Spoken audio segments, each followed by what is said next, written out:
They destroyed the ring. They defeated Sauron. But the real adventure? Trying to stay serious on set.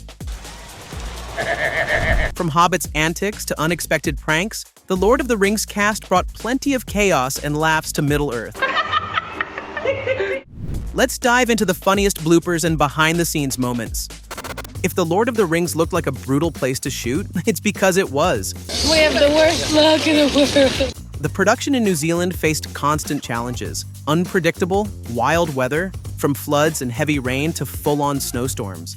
It was cold, man. It was freezing, but it was the energy needed to keep going through, man. Still, all that chaos sometimes turned into fun, like snowball fights and Nazguls with colorful umbrellas. But weather wasn't the only challenge. Director Peter Jackson wanted to use as few visual effects as possible, which meant a lot of real running for the actors. Then we have run all this way for nothing. The long tracking shots of Aragorn, Gimli, and Legolas chasing Merry and Pippin were filmed from a helicopter. They would come down, leave us there, and fly away, and leave a radio with us, and I'd stick it in the bushes or whatever, and we'd be there, and then they'd say, okay, run. Don't fall down. And if you thought it was just one day of shooting, nope. The actors spent days sprinting through all kinds of environments. We were kind of running across this terrain, and I remember we had like a bag of sweets, and we just kept eating sweets for the sugar rush. Meanwhile, John Rhys-Davies was the lucky one. For those scenes, they used his scale double, Brett, which means Orlando, Viggo, and Brett did most of the cardio. So we'd just start running down this hill, and then you'd hear action, and you'd hear this sound of a helicopter somewhere. But those helicopters didn't just film the epic shots. Sometimes they also showed up where they weren't supposed to.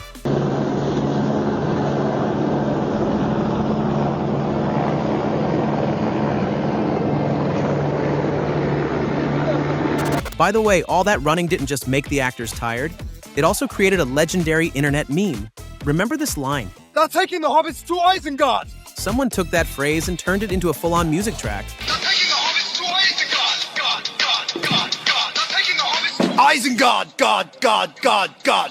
Yep, even Orlando Bloom couldn't escape the trend. To Isengard! To Isengard! Turns out elves aren't as serious as they look on screen. But that wasn't the only meme born on set. Do you remember this character? During the Council of Elrond scene, he appeared for just a few seconds, and later showed up as one of the elves accompanying Arwen to the Grey Havens. You cannot delay. He had no other lines, no name, and barely any screen time. Yet somehow he became a star. Even the cast and crew noticed. He had played a very beautiful elf in Lord of the Rings. So beautiful that he'd drawn attention away from more important characters on the screen. The mysterious elf was portrayed by Brett McKenzie, a New Zealand comedian and musician. Fans loved him so much they gave him a name. An acronym from Frodo is great, F-I-G. Who is that? Referring to Brett. Figwit. This guy became so popular that Peter Jackson brought McKenzie back for The Hobbit as a nod to the fandom. I was completely thrilled to be asked to come back on the film for any part. In an unexpected journey, Figwit finally got his official name, Lindir. My Lord Elrond, the dwarves, they've gone. But back on the original set, things weren't always so peaceful. Apparently there was a tiny feud between Gandalf and the Hobbits. For some reason, the crew decided to put Ian McKellen and the 4 Hobbit actors in the same trailer. And, well, the generational clash began. I was sort of partitioned off. I don't know why. Perhaps it was thought that Gandalf wouldn't want to talk to lesser beings. Elijah Wood in particular. Oh, and Dominic Monaghan liked to play music quite loudly early in the morning, and it wasn't always music that was to my taste. Ian even started making dramatic protest noises from the back. So that became kind of difficult. You'd kind of hear him sort of in the back of the trailer. Eventually, they even got separate entrances to the trailer. But while Gandalf might seem grumpy and wise on screen, behind the scenes, he's hilarious. I don't know who lived to see such times, but that is not in their self-fancy. Even wizards get tongue-tied. Over the years, the actor also built a strong friendship with one special person. Well, Kieran Shah is a man who is much smaller than most of us, and that's to his advantage because he can play very small people. The Kenyan actor was the scale double for Frodo, and for most of the Hobbits too. I love working with Ian. I think I got close to him from the rings, where I had to work with him a lot more than what I've done on The Hobbit.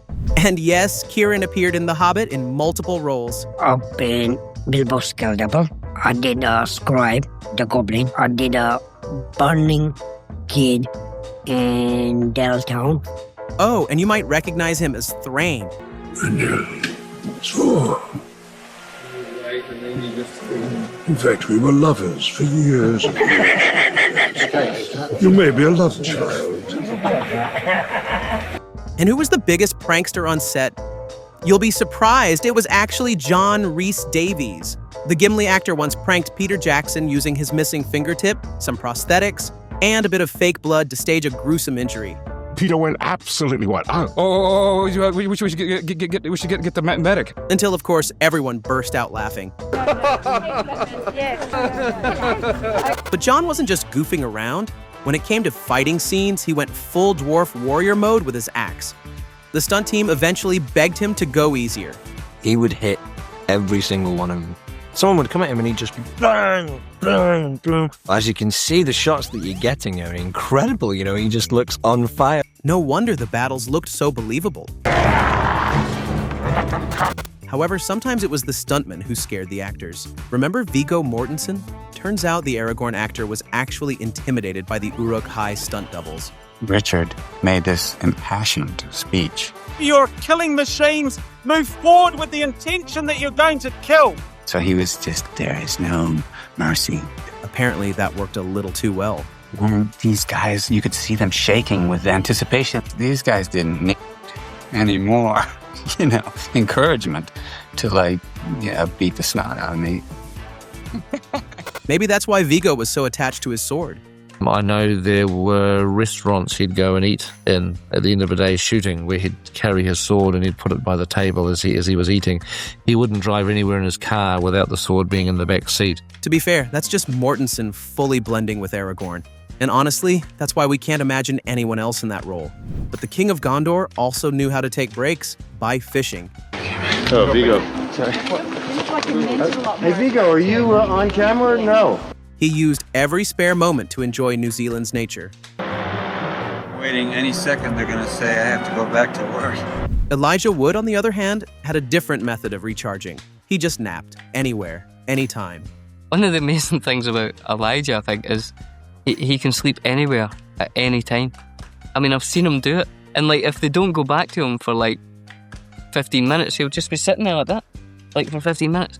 And then someone will go, Elijah, yeah, yep, scene, right. And he goes. Of course, it wasn't always smooth sailing on set. During one scene, Sean Astin and Andy Serkis had a little clash. The Gollum actor accidentally yanked off Sean's wig mid-scene. Wow, my head snaps back. I was waiting for the rivulets of blood to come pouring down my face. Sean wasn't thrilled and stormed off, leaving an awkward silence behind. Andy apologized, but the tension lingered for a bit. And I just thought, hey, look, this was a mistake. It was a mistake. Luckily, the two made peace later. But hey, it's not the first time a hobbit got in trouble with a costume.